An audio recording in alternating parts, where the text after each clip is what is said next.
thoughts were focused on the task ahead, he quickly carried on. "On this day," he added, "I stand here now before you and urge you all to take up arms and fight against this demon. Let us show the Shadow Knight Lord that he cannot just walk in and take neither our freedom nor our world without a fight.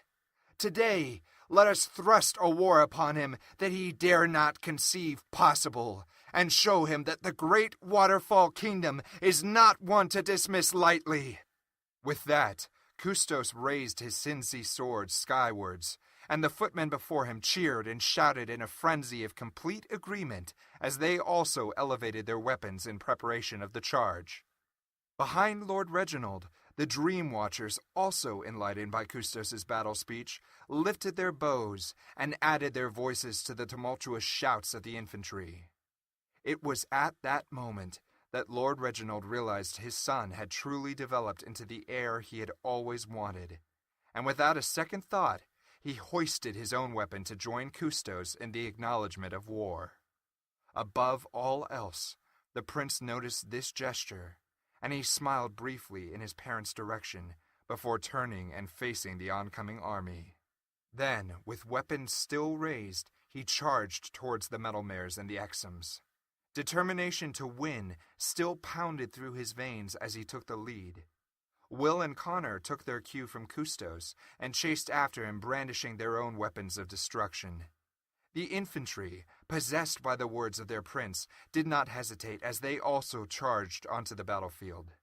The Dream Watchers on the ramparts took their instruction from Prince Kustos' action, and as he approached the Dark Lord's army, they loaded their bows in preparation and awaited the signal to fire. The Metal Mares from the other side of the battlefield watched in fascination over the reaction of their enemy, and, in an attempt to rally their own troops, grunted and screamed their battle cries of death. "Kill all," they commanded in unison. "Leave no man alive. When this battle is won, we will hunt down their women and children and destroy the lineage of the Waterfall Kingdom. For tonight, we use their bones as firewood." The Exums groaned some sort of approval to their leader's shortened speech and began to move slowly forward, jostling and pushing each other in an effort to make their first kill. "Fire the catapults at the walls," ordered another Metal Mare as he slashed the arm of an Exum in his path. "Get out of my way," he yelled through clenched teeth. The Exum stared vaguely down at the severed stub, picked up his sword from the hand of the fallen limb, and gripped it menacingly in the remaining hand. "Break down the wall," continued the Metal Mare, oblivious of the injury it had caused his own warrior. "Get those wooden platforms primed. Prepare to scale the ramparts. Let us kill them all," he shouted, and then followed up the order with a blood-curdling scream. His minions behind him, stimulated also by the battle frenzy, shouted in unison, filling the air with the varying tones of, "Kill them! Death to all!" The great Waterfall army had undoubtedly been uplifted by their leader's encouraged speech, but when the first piercing screech of doom from the opposition filled the air, their spirits became quickly dampened.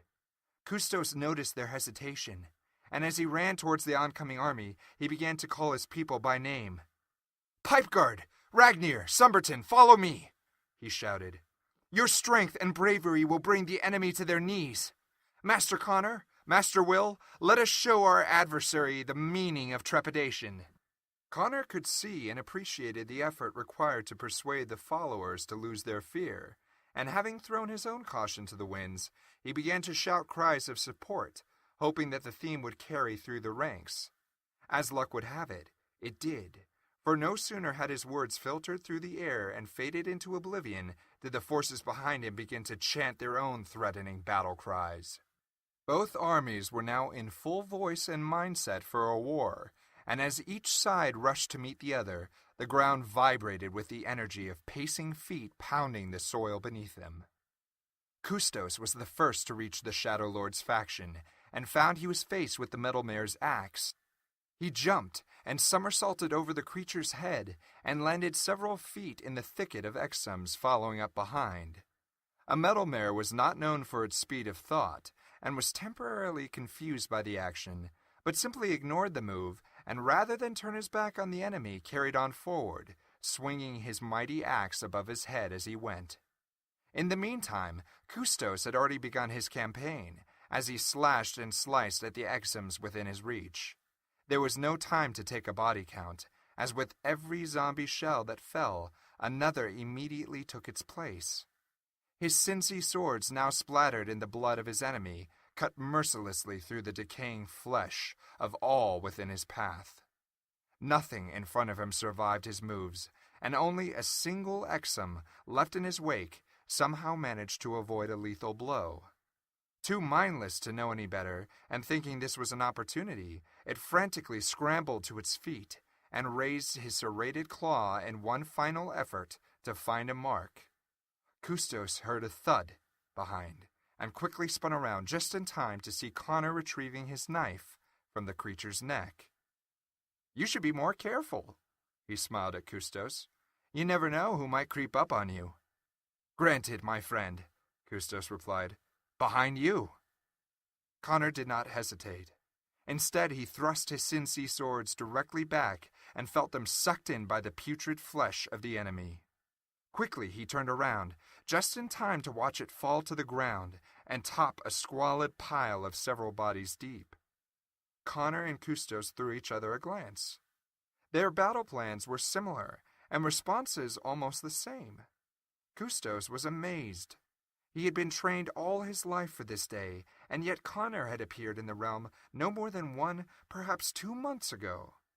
It forced the prince to wonder over the powers that Connor really held, and how much of it he would be able to use if the situation showed itself. Will, on the other hand, was not doing so well. Despite the agility in which he was parrying and slicing his swords, the Exums appeared far more difficult to bring down than where Connor and Kustos were located, and uneasiness began to creep through his mind as he found he was quickly being outnumbered. Gallant men around him joined in his fight, and slashed and diced the onslaught of enemy bodies in an attempt to protect him. Above all else, they had been instructed to shield the Dreamer. With each second that passed, so did the number of Exum grow to a point of almost encircling Will. It was then, without warning, a barrage of ice and fire arrows whizzed past his head, and with every mark they found, the implication of death was dictated. The ice arrow, once embedded in a target, immediately froze its victim, causing it to shatter in pieces as it fell. The fire arrows, meanwhile, burned quickly through the flesh and bones, leaving nothing more than a pile of ash in its wake.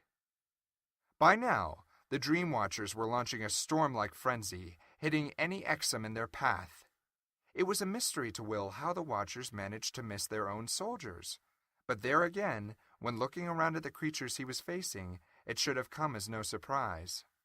Kustos had told him that the skill of a Watcher surpassed that of any normal archer, and their arrows were created to only hit the flesh of an enemy of the realm. Other than that, the mass of Exums far outweighed that of the Waterfall army, and to actually hit one of Kustos' own men would have been more of a miracle. During the fighting, Kustos and Connor suddenly became aware of the danger Will was facing, and both began forcing their way through the piles of bodies that were littering the ground. Annoying obstacles of mindless Exums tried to bar their pathway in an attempt to stop them reaching their friend's side, but they were no match for 2 pairs of Cincy swords. It took them only minutes to reach Will, and the 3 of them, once reunited, looked around briefly to see what devastation had been brought so quickly by the battle. Men and Exums alike were falling from lethal blows inflicted by each other, and limbs and lacerated bodies covered the blood-soaked earth. To distinguish one race from another was now impossible, as each dismembered corpse began to look just like any other. Whilst still surveying the destruction, Connor caught a glimpse of further danger. A huge projectile had been released from the Exum's catapult and was sailing through the air in the direction of Lord Reginald and Lady Joan.